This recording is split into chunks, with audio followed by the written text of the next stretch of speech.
Hello, hello. We have Gabe here versus that's Near Earth Hub. Some fancy fan alternate art, but it is Near Earth Hub. Looks And super good. yeah, then Nathan is with me once again. How are you doing tonight, Nathan? I should have waited for the introduction. I'm doing good, Brian. It's okay. It's okay. I could adapt. And so we should mention here that NEH did take a mulligan. Gabe did not, and NEH installed a remote off the start. The players here, we have Adam on the right and Jared on the left. So Adam in the previous game played Gabe, and now we have Jared playing Gabe. And he smartly ices up HQ. And this is a different style of Gabe. We're playing, Data Sucker Gabe this time. Yeah, you know, we didn't see Data Suckers last turn. And was that a last click run, or did he lose a click there? That was actually click 3, I think, so he did lose a click. So that was a I good think deal. you're right. Good deal for the Corp. Yeah. Whenever you could get that Enigma to fire off the lose a click subroutine, usually a good thing. I do see an Astroscript in hand. And Gabe did not check the remote, so he might have been able to just sneak through an Astro there if he's willing to go broke. Definitely. As every time I see Enigma, I mean, I acknowledge Enigma is a fantastic card, especially that Yogg isn't being played as much now, but every time I see it, I think about how much better it is when you're playing some kind of punishment for forcing the runner to not run last click. So Snare, Close the Counts, Dedicated Response Team, all very good cards. Yeah, it's also just, it's like Wall of Static in that it's just like a generally good piece of ice. It's kind of just sets the tone for code gates and the costs and so on. It's better. And, oh, look at that. Is that a market research? no, that's license acquisition, I think. That's correct, Isn't it? Yeah, license acquisition, and that's a breaking news. So he's getting Data Suckers, getting agendas. Gabe is having a good old time. And what was that card he trashed? Was that a franchise city? Yes. I think so. The art, I'm not entirely... It's a new card. So, Franchise City, is that that you res it, and then it is scored with when the runner steals an agenda? Is that correct? Yes, that's correct. No, Yeah, okay. I don't remember. I think that's what the card is. It's like 2 to res, 4 to trash, I think. Yeah, so I think that is what Gabe trashed. And... putting down Bank Job after all those remotes are installed. He puts down Bank Job. Man, did he throw an Astroscript down? He did diversify the portfolio after. He's gonna Bank Job on the oldest server there. Bank Job is such a cool card. I love it. Yeah, it's really good. It's one of those cards that like it's kind of a release valve for remote abuse. If the Corp is really exploiting the fact that they have a lot of remotes, such in this game, it allows you to counter that in some way. It allows you to like make just an enormous amount of money off the fact that they are not protecting their stuff. Yeah, I personally like it more than security testing, but with Data Sucker, I like security testing. Okay, here we go. Here's some Universe of Tomorrow stuff. Did I mention this was Universe of Tomorrow data pack? So there's a team sponsorship. Oh no, is that possible? Did he? Oh no. So yeah, he installed the. Are we sure it's called Franchise City? Let me just check real quick. Yeah, okay. I think it's the Universe of Tomorrow NBN asset that you score it as an agenda worth 1 point when they steal an agenda. Yeah, I'm fairly certain that is Franchise City, which says when the runner accesses an agenda, add Franchise City to your score area as an agenda worth 1 point. Yes. And so they don't even have to steal it, they just need to access it. All right, so he's getting into HQ here with Passport. It costs him 2 credits, but he gets 2 credits right back. So I mean, he can just pay 1 if he runs last click. Ooh, he takes the Astroscript. This game is fast and loose. I love it. Oh, man. It was not a last click run. He's going in now for a last click run, though. Enigma is so much better when the runner has to pay 2 to get through. Ooh, and he gets the and he didn't res the Franchise City. He could have totally res that and scored. No, I guess he's at 1 it costs credit. 3 to res. 3 to res? 3 credits to res. That is expensive. I thought it was 2 for some reason. I mean, it's still better than a 3 for 1 because it doesn't cost you the clicks, right? Sure. The team sponsorship here comboed with Astroscript. I'm sure there's a lot of fun stuff coming down the pipe. I've been experimenting with this myself, especially with these 1-pointers. And you have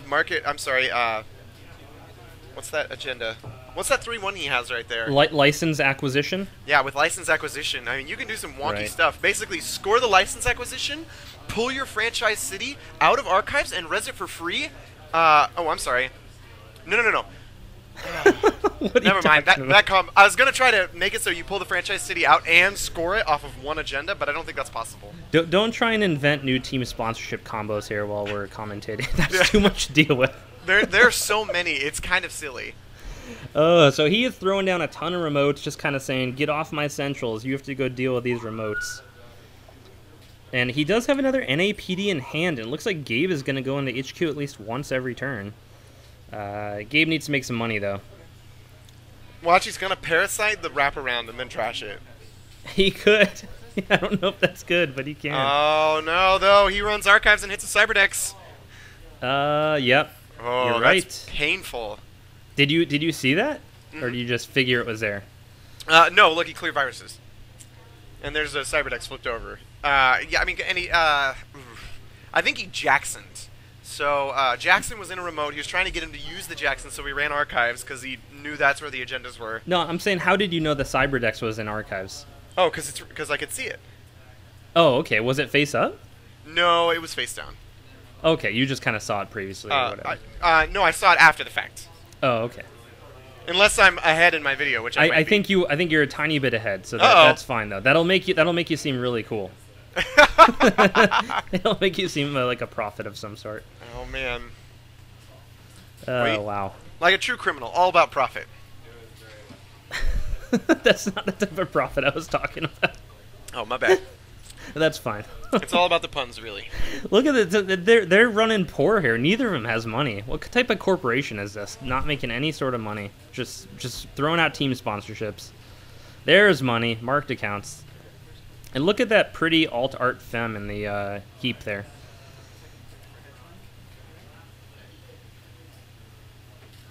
So there's some more money. Now they're both like exhausted from all that running and rezzing, and they're just like, well, we should make some money. Jeez, that alt art femme looks really good. Yeah, I was that just alt art marveling femme at is it. great.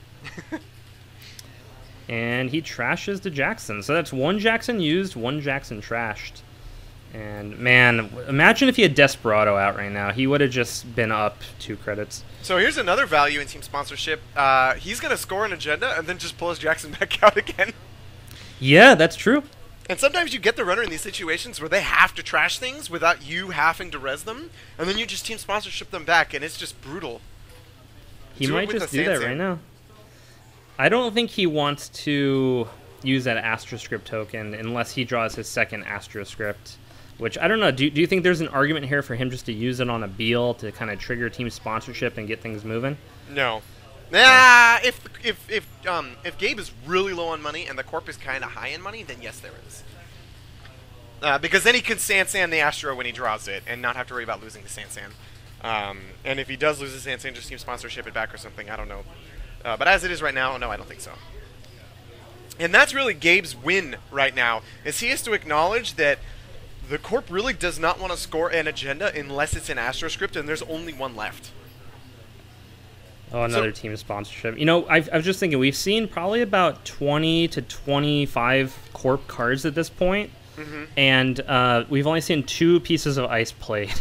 I think he's holding on to a few in hand, but I'm guessing the ice density is pretty low here. Oh, when he gets that second diversified portfolio. Yep, he's gonna recover, and then it'll be a perfect time. Yeah, then he can SanSan out something the next turn. We need some central pressure here. We need a corroder, would be wonderful. So he has something in HQ. He has that. Well, he might have got rid of the NAPD by now. Man, hitting that Cyberdex just really kind of took the wind out of his sails. So he plays I've Had Worse instead of Fisk Investment. Drive-by. Yeah, he gets turtlebacks. Pick a random card. That's great. Yeah. Now, notice Gabe is on game point right now, and he's got, like, nothing going for him other than the fact that he only needs one agenda to win. And it looks like there's a Beal in HQ. HQ double. I mean, I would love to see a corroder play down here and then just go run R&D. Get your data suckers. Maybe just pull that agenda you need to win. Team sponsorship. So here's where the Beal gets scored, right? Oh, breaking news. Yeah, and that's why you see he's running a bunch of one-pointers, right? So he can pull back his SanSans. I mean, market research lets you res the card, right? I'm sorry, not market research. License acquisition. License acquisition. Oh my god, I'm terrible. Yeah, so look, if he had turtlebacks down too, that would have just given him 2 credits. So he put back a Jackson and a SanSan, which now that you're saying it, now that we're seeing it, it's making a lot of sense why he's just letting him trash a Jackson. Is that the recursion in this deck is out of control. Yeah, it's mean against it's mean against Shaper, and it's really mean against Criminal. And Anarch too, not so much, because they're all either running Imp or just being Wizard. Imp, and then if Anarch can blow up your ice, like, I don't think he has a lot of ice in this deck. I would guess he has, like, 10 pieces of ice, right? I think team sponsorship fills a lot of gaps. I mean, you're playing against Wizard, you protect your team sponsorship, recur your marked accounts, recur your pad campaigns, recur your ice after he parasites it. It's universally good against all styles of Anarch in this style of deck. And we could see some of that ice is really nasty. So luckily, Jared had exactly 4 credits and the fairy needed. But he wasn't able to get an HQ, unfortunately. Which is sad. Yeah. Because just in case anybody didn't know. There's a Beal. And that's tough, man. I mean, Gabe, you kind of count on that money to recur your cost.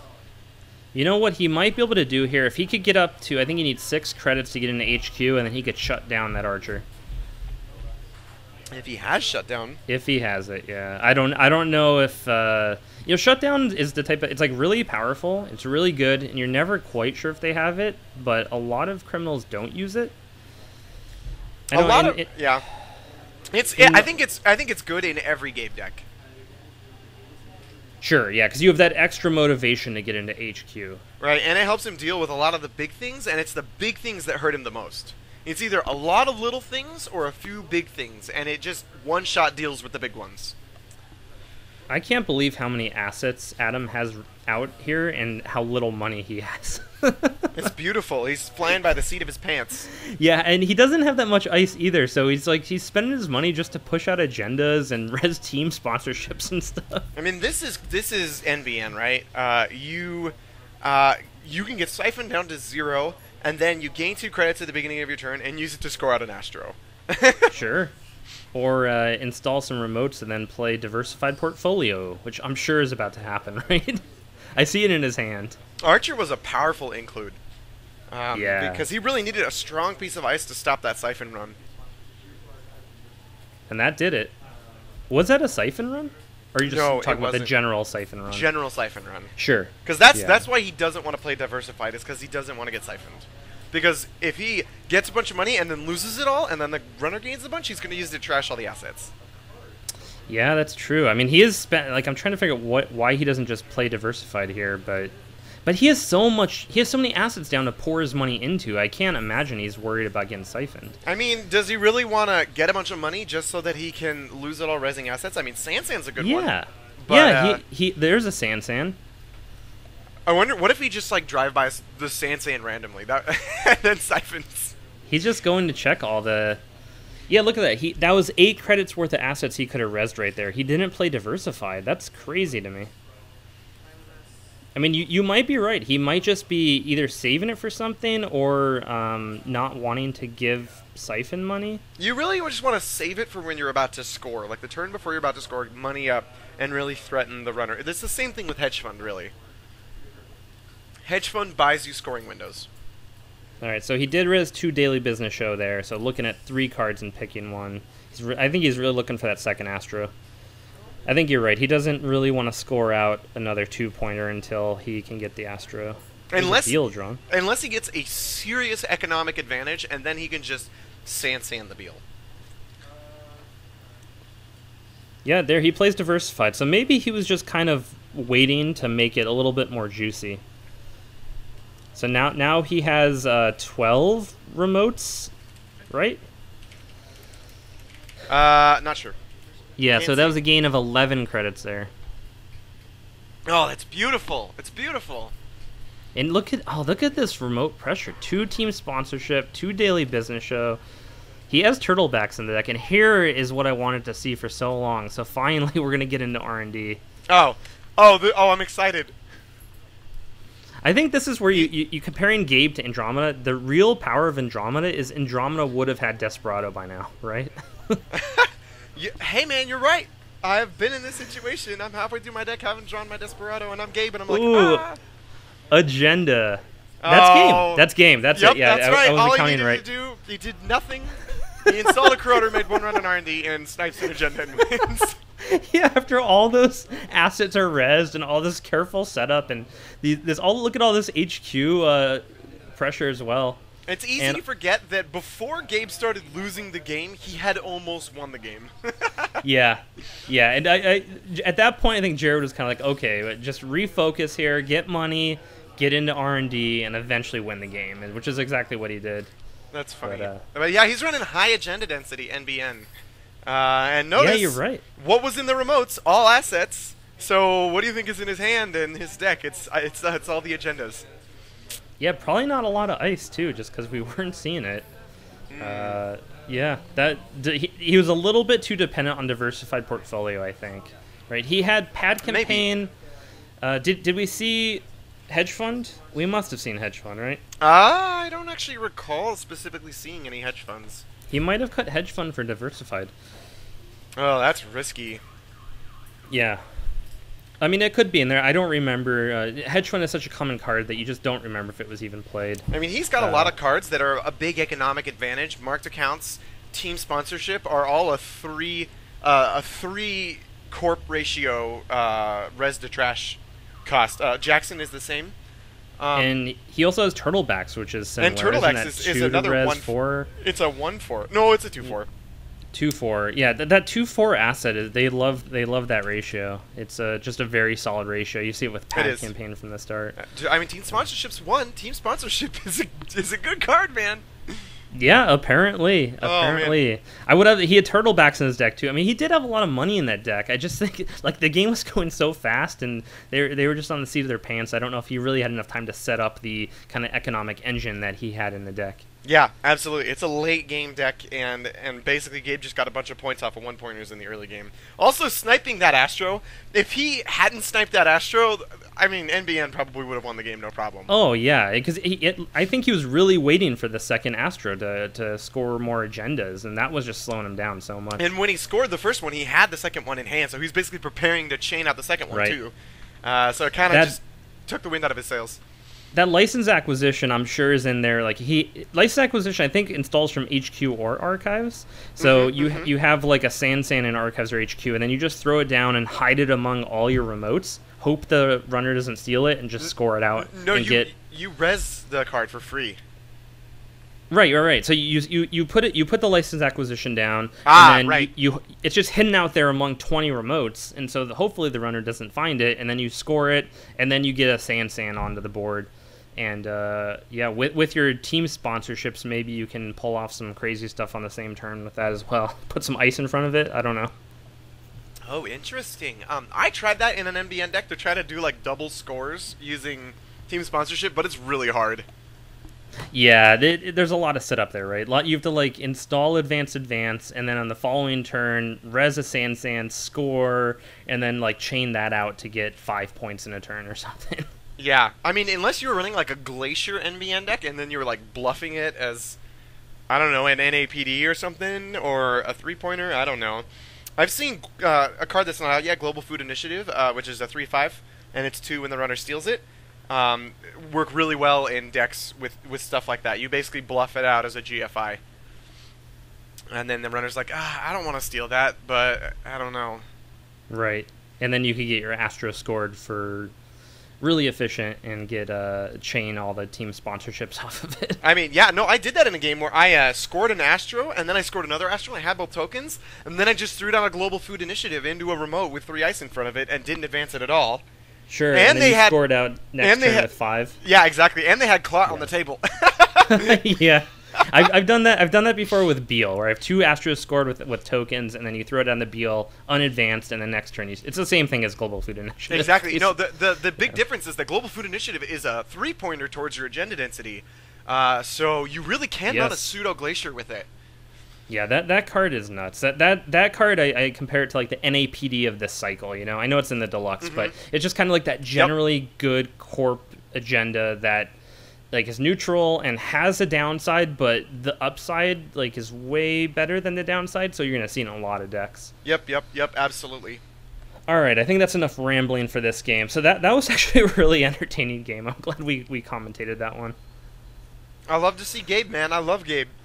Yeah, Gabe didn't even really... How many times did he get in HQ? Like, three times? The number of games I play where Gabe's ability, like, fires only a few times is... Yeah.